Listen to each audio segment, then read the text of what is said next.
Ibig sa tulungan sa gitna ng masamang panahon, sinilaw at pinagbantaan pa umano ng China Coast Guard ang mga mangingisdang Pinoy sa Rosul Reef na nasa loob ng ating exclusive economic zone. Pati ang mga taga-Philippine Coast Guard na sumaklolo sa mga mangingisda. Binuntutan din ng mga barko ng China. Unang balita si JP Soriano. Nangingisda sa Rosul Reef o Iroquois sa loob ng exclusive economic zone ng Pilipinas ang mga Pilipinong ito. Nang bigla silang lapitan ng helicopter ng China. Nag-hover siya ng mababang lipad lamang at 15 feet at ginagawa niya ito sa mga mangingisdang Pilipino.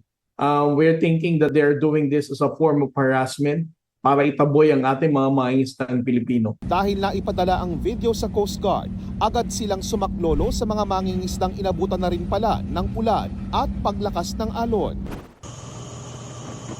Kabilang kami sa mga media personnel na sumama sa kanila sakay ng BRP Cape Engaño nitong Sabado, kasunod ang BRP Melchora Aquino, isa sa pinakamalaking Philippine Coast Guard vessel. Pero di pa man nakalalayo sa Palawan, ay sinundan na kami ng Chinese Coast Guard vessel na ito pasado alas 5 ng hapon.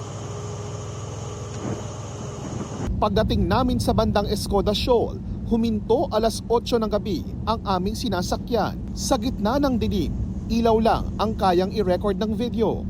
Pero kitang-kita naming dumaan sa aming harapan ang barko ng China Coast Guard.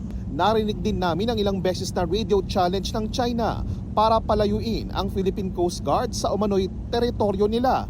Pasado alas 10 ng gabi, muling napahinto ang sinasakyan naming barko dahil din sa pagdaan ng China Coast Guard. This is very dangerous. Maaaring magdulot ito ng banggaan at maging resulta ng isang sakuna. We were able to prevent this kind of collision with the Chinese Coast Guard.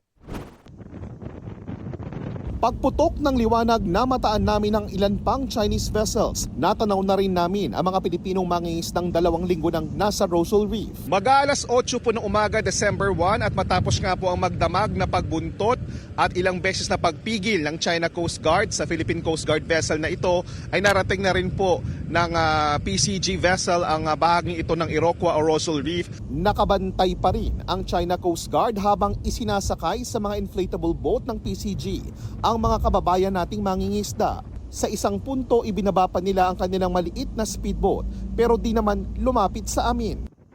Ang China Coast Guard tinawag na iligal ang pagtitipon ng mga sasakyang pandagat ng mga Pilipino sa Rosul Reef kaya gumawa sila ng kaukulang hakbang.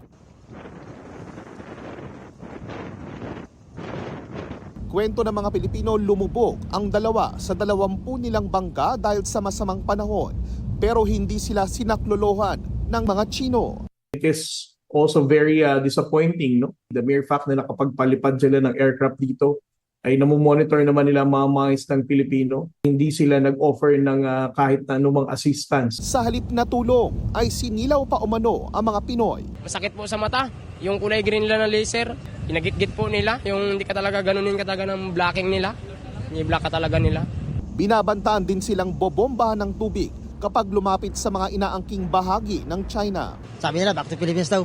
At sa kabila ng mga natapos ng pag-uusap sa pagitan ng China at Pilipinas gaya ng Bilateral Consultation Mechanism o BCM, lumalabas na patuloy pa rin ang China Coast Guard sa pagpigil, pagbuntot sa mga sasakyang pandagat ng Pilipinas dito sa West Philippine Sea, bagay na iligal ayon sa 2016 arbitral ruling. Pero sabi ng PCG, patuloy silang maglalayag dito sa West Philippine Sea hanggat ipinag-uutos ito ng ating gobyerno. Mula rito sa Iroquois o Rosul Reef sa West Philippine Sea, ito ang unang balita, JP Soriano para sa GMA Integrated News.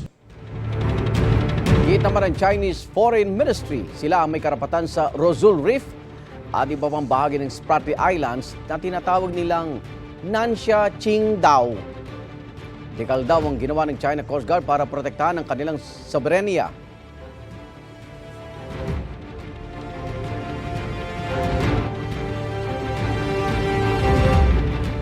Igan, mauna ka sa mga balita, mag-subscribe na sa GMA Integrated News sa YouTube para sa iba't ibang ulat sa ating bansa.